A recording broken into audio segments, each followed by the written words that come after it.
Сегодняшняя мода диктует необходимость иметь пухлые и в то же время правильно очерченные губы.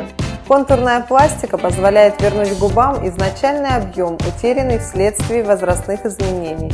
И что скрывать, даже молодые девушки, которых природа одарила близкими к совершенству чертами, втайне всегда подмечают возможности что-то улучшить или исправить. В этом также способна помочь техника контурной пластики. Суть метода заключается в введении так называемых филлеров, заполняющих и таким образом приподнимающих ткани в нужной области. В клинике Витадерм мы используем только частично или полностью биодеградируемые филлеры, то есть те, в основе которых лежит гиалуроновая кислота, что страхует пациента от многих нежелательных последствий. Такой состав имеет форму плотного геля, который находится в коже от 8 месяцев до 1,5 лет, а затем постепенно выводится без какого-либо урона для организма. В то же время возможности контурной пластики очень широки и представляют безоперационное решение проблем, которые раньше означали бы необходимость ложиться под скальпель пластического хирурга.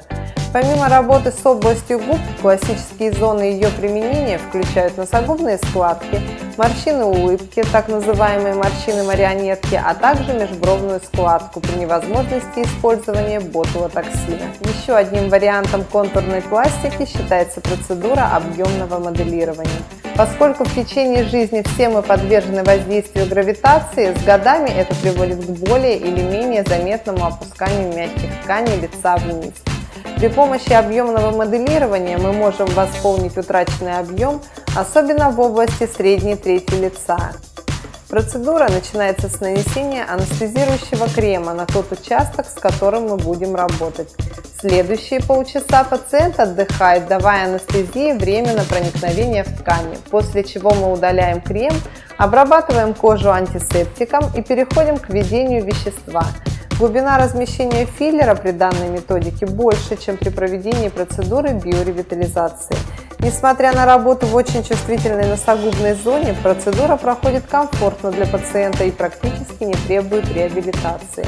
Конечно же, в течение первых дней мы рекомендуем ограничить активность и по возможности снизить механические и температурные воздействия, такие как массаж, курение и употребление горячих напитков. Зато визуальный эффект заметен сразу, так что не удивляйтесь, если увидите перемены, буквально выйдя из кабинета врача.